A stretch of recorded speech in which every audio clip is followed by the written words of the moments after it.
بہت سارے لوگ بڑا بننا چاہتے ہیں، سب کی خواہش ہے، اور ماشاءاللہ جب سے 10-15 سال سے سوشل میڈیا شروع ہوا، یہ خواہش نے تو سمجھیے ساری حدود ہی توڑ دی۔ کوئی چوراہوں میں اپنی تصویر لگا کے، کوئی واٹس ایپ پہ اپنی تصویر لگا کے، کوئی کسی کو 10 کلو آٹے کی تھیلی پکڑا کے، کوئی کسی غریب لڑکی کی شادی کروا کے سوچتا ہے کہ میں بڑا بن جاؤں۔ بڑا بننے کے لیے نبی علیہ الصلوۃ والسلام نے جو طریقے بتائے ہیں اس میں حلم کا ہونا سب سے زیادہ ضروری، بردباری کا ہونا، سمجھداری کا ہونا۔ بدتمیزی کی جواب میں اگر بدتمیزی کی تو پھر کیا بات ہے، گالی کی جواب میں اگر گالی دے رہے ہیں تو کوئی کمال نہیں کر رہے آپ۔ اگر اپنوں کی بے عزتی کر کے آپ سوچتے ہیں کہ ہم 2 قدم آگے چلے جائیں گے تو یہ آپ سب سے بڑے بیوقوف ہیں۔ آپ کسی کو تانا دے کے 4 لوگوں میں کسی کی بے عزتی کر کے سمجھتے ہیں کہ نہیں بس میری بڑی عزت ہو رہی، عزت نہیں ہو رہی۔ اللہ تعالیٰ نے تو کہا قرآن پاک میں بڑے صاف لفظوں میں، ان اللہ مع الصابرین، کہ بے شک اللہ تعالیٰ صبر کرنے والوں کے ساتھ ہے۔ صبر کون کرتے ہیں بھائی؟ صبر وہ کہ جن کی زبان پہ پھر کوئی بات آتی نہیں ہے، اللہ ساتھ ان کے ہیں۔ متعدد مفسرین نے اس آیت کی تفسیر کے اندر جا کے لکھا ہے کہ اس کے مکمل صبر کی بات یہ ہے کہ جو بندہ سامنے والے کی تانا زنی پر، سامنے والے کے جھوٹے الزامات پر، سامنے والے کے تشدد پر چپ ہو جائے، بالکل صبر کر لے، پھر اللہ کہتے ہیں کہ اب میں تیرے ساتھ ہوں، تیری طرف سے اب میں بدلہ لوں گا اس سے۔ تو ہمارے ہاں کیا معاشرے میں کام ہے؟ ہم سمجھتے ہیں کہ اپنے کسی بھائی کی بے عزتی کر کے ہم تو کامیاب ہو جائیں گے۔ اکثر ایک مقولہ بہت مشہور ہو گیا ہمارے ہاں، بہت سارے لوگ ہر ایک معاشرے میں، یہ صرف میں مسلمانوں کی بات نہیں کر رہا، ہر ایک معاشرے میں ایسے 2-4 لوگ آپ کو مل جائیں گے جو ایک ڈائیلاگ ماریں گے۔ کیا ماریں گے جی؟ ہم تو منہ پہ کہہ دیتے ہیں، میں تو جو کچھ کہنا اگلے دن منہ تو ہی کہہ دینا۔ اچھا جی، جو کہتے ہو منہ پہ کہہ دیتے ہو؟ تو یہ بہت بڑا فن ہے، یہ بڑی مہارت کی بات ہے کہ آپ جو کہہ رہے ہو منہ پہ ہی کہہ رہے ہو۔ بھائی کمال کی بات ہے یہ جو بندہ یہ لفظ کہتا ہے نا، کون سا لفظ، کہ جی میں تو منہ پر ہی کہہ دیتا ہوں، اگر وہ بادشاہ کے منہ پر کہتا ہے تو پھر یہ سچ کہہ رہا ہے۔ اگر یہ اپنے بھائی کی بے عزتی کرتا ہے، اگر یہ اپنے پڑوسی کی بے عزتی کرتا ہے، اگر یہ اپنے دوست کی بے عزتی کرتا ہے، اگر یہ غریب کی بے عزتی کرتا ہے، اگر یہ مانگنے والے کی بے عزتی کرتا ہے، تو اس سے بڑا بے ایمان کوئی دوسرا ہے نہیں، اس سے بڑا بے ایمان کوئی دوسرا نہیں ہے۔ کیا منہ پہ کہہ دیتا ہے بھائی؟ مطلب دل اتنا چھوٹا ہے، اتنا چھوٹا دل ہے کہ اگر اپنا کوئی بھائی نماز نہ پڑھتا ہو تو بیچ چوراہے کے اس کو 10 لوگوں میں ٹوکتا ہے تاکہ اس کی بے عزتی ہو جائے۔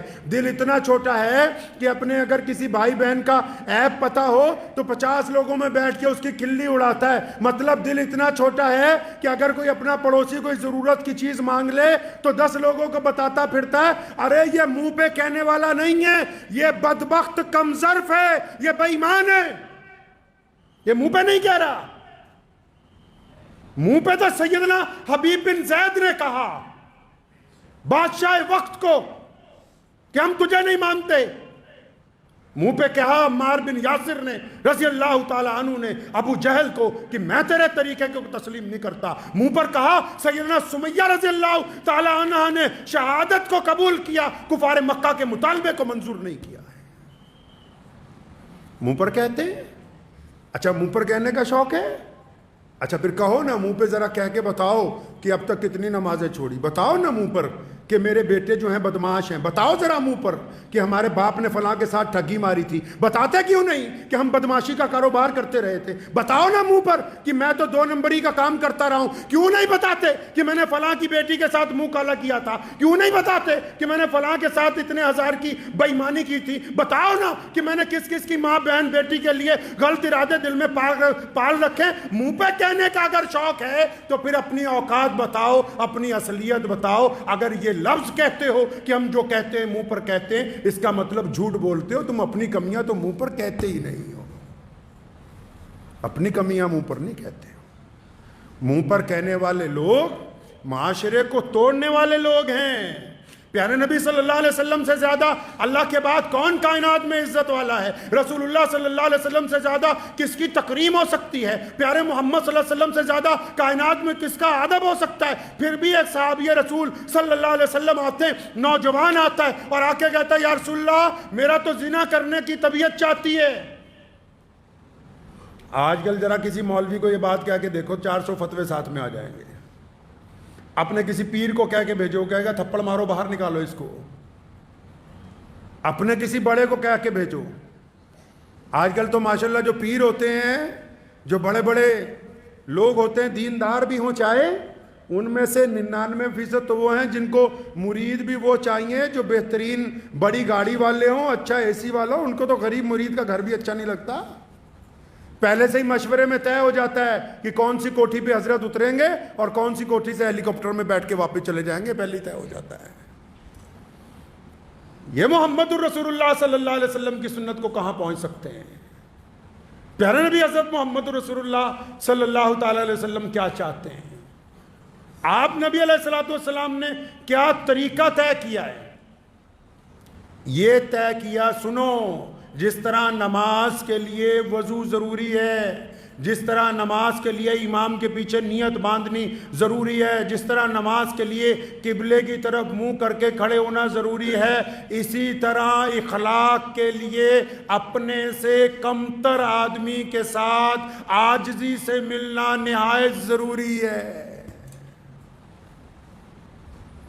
یہ جو دیوان صاحب کو سلام کرتے پھرو نا، اس کو چمچہ گیری کہتے ہیں، اس کو اخلاق نہیں کہتے،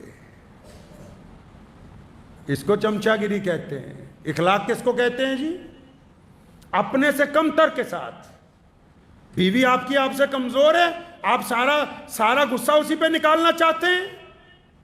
آپ کے بیٹا بیٹی آپ سے کمزور ہیں، آپ سارا غصہ انہی پہ اتارنا چاہتے ہیں؟ آپ کا بھائی آپ سے کمزور ہے، آپ ساری عزاداری اسی پر چاہتے ہیں؟ آپ کا پڑوسی آپ سے ڈرتا ہے، آپ ساری گنڈا گردی اسی پہ کرنا چاہتے ہیں؟ آپ کے محلے والے آپ سے خوفزدہ ہیں، آپ سب کچھ انہی کے ساتھ کرنا چاہتے ہیں؟ ارے جو اپنے سے کمتر لوگوں کے ساتھ محبت کرنا نہیں جانتے، انہوں نے ابھی محمد رسول اللہ صلی اللہ علیہ وسلم کی سیرت کو پڑھا ہی نہیں۔ اعلیٰ ترین لوگوں کی چمچہ گیری کرنے سے بہتر ہے اپنے ساتھ والوں کے ساتھ حسن سلوک کو قائم کیا جائے۔ اللہ نے عزتوں کا جو سرمایہ رکھا ہے وہ عزتیں بانٹنے میں رکھا ہے۔ دولت لگاؤ بازار میں، دولت بڑھتی ہے۔ آپ زمینیں خریدیں، زمینیں بڑھتی چلی جائیں گی۔ علم حاصل کریں، علم بڑھتا جائے گا۔ اپنے جسم پہ محنت کریں، جسم میں خوبصورتی آتی چلی جائے گی۔ تو پھر یہ کیا بہتر ہے کہ اگر آپ عزتیں بانٹیں گے تو آپ کی عزت میں اضافہ نہیں ہوگا؟ جو دوسروں کی عزت چھین کر خود عزت دار بننا چاہتے ہوں، وہ قیامت آ سکتی ہے، دوسرے کا مقام نہیں لے سکتے۔ تو ہمیشہ اس بات کو یاد رکھیں کہ یہ رسول اللہ کی سنت ہے۔ کیا؟ حلم اپنے اندر پیدا کرنا، بردباری پیدا کرنا، اپنے میں سنیم لانا۔ فوری طور پہ جواب کے طور پر جواب دے دیا تو کوئی کمال کا کام نہیں کیا ہے ہم نے۔ کچھ چیزیں اگر برداشت کر لی جائیں تو برداشت میں تو مزہ ہی بہت زیادہ ہے، برداشت میں تو لطف ہی بہت زیادہ ہے، بانٹ کے کھانے میں تو لطف ہی بہت بڑھ جاتا ہے۔ اگر آپ برداشت کرنا سیکھ جائیں گے تو اللہ تبارک و تعالیٰ آپ کے لیے رزق کے دروازے، عزت کے دروازے کھول دیں گے۔ تو برداشت کرنا بھی تو پیارے نبی حضرت محمد رسول اللہ صلی اللہ علیہ وسلم کی سنت ہے۔ اب یہ جو سنت ہے یہ بار بازار سے شروع ہونے والی نہیں ہے، گھر سے شروع ہوئی، اپنے گھر سے، اپنے اہل و عیال سے، اپنے والدین سے، اپنی بیوی بچوں کے ساتھ، اپنے پڑوسیوں کے ساتھ، اپنے بھائیوں کے ساتھ، اپنے غیر مسلم دوستوں کے ساتھ، اپنے محلے والوں کے ساتھ، یہاں سے شروع ہونے والی ہے۔ تو اس لیے اپنے اندر صبر کے مادے کو پیدا کریں کہ جو بندے صبر کرنے والے ہوتے ہیں بڑی ہمت والے ہوتے ہیں۔ صبر کرنے والا بندہ حالات سے گھبراتا نہیں ہے۔ بعض اوقات حالات بگڑ جاتے ہیں نا، لوگ جان کے دشمن ہو جاتے ہیں. جو ڈرپوک آدمی ہوتا ہے وہ گھبرا جاتا ہے, چھپتا پھرتا ہے. صبر کرنے والے حالات سے نہیں گھبراتے. صبر کرنے والوں کو اللہ نے ہمت دی ہوتی ہے, استقامت دی ہوتی ہے. وہ اس بات پر یقین رکھتے ہیں کہ نفع اور نقصان کا مالک اللہ ہے. اگر آپ صبر کرنے والے ہوں گے پھر اللہ کا ساتھ آ جائے گا, اللہ کی مدد آپ کے ساتھ آ جائے گی. تو ذہن نشین کر لیں اس بات کو کہ یہ پیارے نبی حضرت محمد رسول اللہ صلی اللہ علیہ وسلم کی سنت ہے کہ اگر آپ کو کسی کے اوپر تھوڑا سا بھی اقتدار حاصل ہے تو پھر اپنی عزاداری کو قائم نہ کریں. صبر کے ساتھ, حلم کے ساتھ, استقامت کے ساتھ قائم کریں. جب تھوڑا صبر سے کام لیں گے, تھوڑی محبت سے کام لیں گے تو وہی وقت جو ہے آپ کے ساتھ چلا جائے. میرے دادا حضرت مولانا مفتی محمد احمد لدھیانوی رحمۃ اللہ علیہ یہاں تشریف فرما تھے. سن 1952 یا 53 کا واقعہ ہے. تو کوئی صاحب آئے, ان کو کام وام کہیں لگا دیا تو اس بندے نے پیسے نہیں دیے تو بڑا ناراض ہوا. اس سے بھی ناراض ہوا, مفتی صاحب رحمۃ اللہ علیہ سے بھی آ کے ناراض ہوا. ناراضگی میں 3-4 تلخ باتیں کہیں تو حضرت ہنستے رہے. تو خادم کو بلایا کہ لے آؤ اسے شربت پلاؤ. شربت پلایا, کچھ ٹھنڈے ہو گئے. پھر جب ٹھنڈے ہو گئے, غصہ اتر گیا ان صاحب کا, تو پھر دوبارہ 3-4 سخت باتیں اس لیے کہیں کہ حضرت میں تو آپ کو اتنی بری باتیں کہیں تو آپ نے جواب میں مجھے ڈانٹا ہی نہیں. پھر بعد میں دوست بن گئے. تو اگر آپ 2 منٹ خاموش رہ جائیں گے تو رشتوں کو اگر آپ جوڑ لیں گے تو اللہ تبارک و تعالیٰ آپ کو استقامت عطا فرمائے گا. اور جو رشتوں کو جوڑنے کی بات ہے, قرآن پاک میں نے کہا نا وَاعْتَصِمُوا بِحَبْلِ اللَّهِ جَمِيعًا, اللہ کی رسی کو مضبوطی سے, بولو نا, پکڑ لو. اللہ کی رسی کو مضبوطی سے بس پکڑ ہی رکھی, آگے نہیں پتا کیا ہے ان کو. قرآن نے کہا اللہ کی رسی کو مضبوطی سے پکڑو, لیکن کیا کہا آگے؟ فرمایا لیکن آپس میں لڑنا نہیں, آپس میں ایک دوسرے کی ٹانگیں مت کھینچنا, ایک دوسرے پر الزام تراشی مت کرنا, ایک دوسرے کی عزتیں مت اچھالنا, فروئی مسائل کو لے کے ایک دوسرے کو سڑکوں پر ذلیل نہ کرنا, مسجدوں میں بیٹھ کے ایک دوسرے کے خلاف تقریریں مت کرنا, ایک دوسرے کے خلاف عوام کو بھڑکانا نہیں, ایک دوسرے کے خلاف لوگوں کے دلوں میں نفرت مت پیدا کرنا. اور پھر قرآن نے یہاں تک کہا کہ اللہ کی رسی کو مضبوطی سے پکڑنے والوں, اگر تم آپس میں لڑتے رہو گے تو پھر تمہاری ہوا اکھڑ جائے گی, تمہاری عزت تمہارے پاس نہیں رہے گی, ہوا اکھڑ جائے گی تمہاری. یہ کیا سمجھتے ہیں کہ اچھا آپس میں لڑنے سے صرف 2 آدمیوں کی گفتگو بند ہوتی ہے؟ ارے میاں 2 بندوں کی گفتگو نہیں بند ہوتی, 2 خاندانوں کے تعلقات ٹوٹ جاتے ہیں, 2 پڑوسیوں کی سلام دعا بند ہو جاتی ہے, 2 کاروباریوں کا آپس میں لین دین ختم ہو جاتا ہے, 2 سیاسی لوگوں کا آپس میں ربط ٹوٹ جاتا ہے, سماجی طور پر برباد ہو جاتے ہو, معاشی طور پر برباد ہو جاتے ہو, اور حکومت میں جو حصے داری ملنی ہے وہ بھی تمہارے ہاتھ سے نکل جاتی ہے. آپ نے کیا سمجھا کہ تفرقہ اور نا اتفاقی صرف اتنی سی ہے کہ 2 لوگوں میں سلام دعا نہیں؟ یہ نا اتفاقی جو گھر سے چلتی ہے یہ پارلیمنٹ تک جاتی ہے, جہاں تمہارے کسی نمائندے نے بیٹھ کے تمہارے لیے بات کرنی تھی, تم نے تو آپس میں لڑ کے اس کو وہاں پہنچنے ہی نہیں دیا ہے. دین کو سمجھیں. پیارے نبی حضرت محمد رسول اللہ صلی اللہ تعالی وسلم نے جو ہمیں دین عطا فرمایا وہ بہترین نظام کائنات کا, صرف نماز پڑھنے سے, روزہ رکھنے سے, حج کرنے سے, زکوٰۃ دینے سے دین مکمل ہونے والا نہیں ہے. امر بالمعروف کے ساتھ نہی عن المنکر کے اوپر چلنا پڑے گا. یہ کہنا ہوگا کہ حق حق ہے, ظلم ظلم ہے. یہ کہنا پڑے گا کہ ہم آپس میں بھائی بھائی ہیں. نفاق کو نکالنا ہوگا.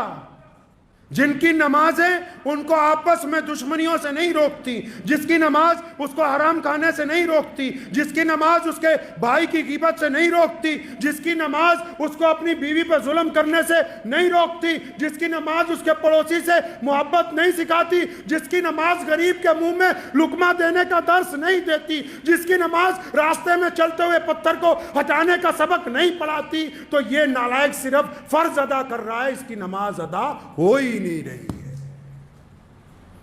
کیونکہ نماز کی ادائیگی کا مطلب ہی صرف یہ ہے نماز کا مطلب ہی یہی ہے کہ اللہ چاہتے ہیں کہ میرے نماز پڑھنے والے بندے اچھے بن جائیں، اور جس کی نماز نے انہیں اچھا ہی نہ بنایا تو اس کا مطلب ہم اپنی منزل تک نہیں پہنچ رہے۔ تو دعا کیجئے، وقت بھی ہو گیا ہے کہ حالات جیسے تیسے بھی ہوں صبر سے کام لینا ہے، لیں گے انشاءاللہ۔ ہاں، جو لوگ صبر اور استقامت کو چھوڑتے ہیں وہ تھوڑے سے لالچ میں آ جاتے ہیں، گھبرا جاتے ہیں۔ ابھی ایک ہمارے کشمیر کے سابقہ وزیر اعظم غلام نبی آزاد صاحب نے بیان دیا کہ ہم تو پہلے سے غیر مسلم تھے، بعد میں مسلمان ہوئے، کیونکہ ان کو ظاہری طور پر اقتدار کی کرسی چاہیے، تو انہوں نے سوچا کہ مذہب سے زیادہ اچھا تڑکا کسی اور چیز کا تو لگ نہیں سکتا ہے۔ تو میں سرکار کو یہ اپیل کروں گا کہ جو اپنوں کا نہ ہوا وہ آپ کا کہاں ہونے والا ہے، جو اپنوں کا نہ ہوا وہ آپ کا کہاں ہونے والا ہے۔ جو گرگٹ کی طرح رنگ بدلتے ہوں ان کو اسلام نے بھی کہا کہ یہ منافق ہیں، ان کو دنیا کے دستور نے بھی کہا۔ کسی بھی دیش میں چلے جائیے، سیاسی طور پر رائے کا اختلاف رکھنے والے لوگ قابل قبول ہوتے ہیں، لیکن اگر کوئی اپنے دیش سے اختلاف رکھتا وہ بندہ قابل قبول نہیں ہوتا۔ تو اس لیے ہمیشہ یاد رکھیں، حالات جیسے بھی آ جائیں، اسلام کا دامن محمد رسول اللہ صلی اللہ علیہ وسلم کے راستے کو اپنی جان سے عزیز رکھتے رہیے۔ دعا کیجیے اللہ اس کے اوپر عمل کی توفیق عطا فرمائے۔ وآخر دعوانا ان الحمد للہ رب العالمین۔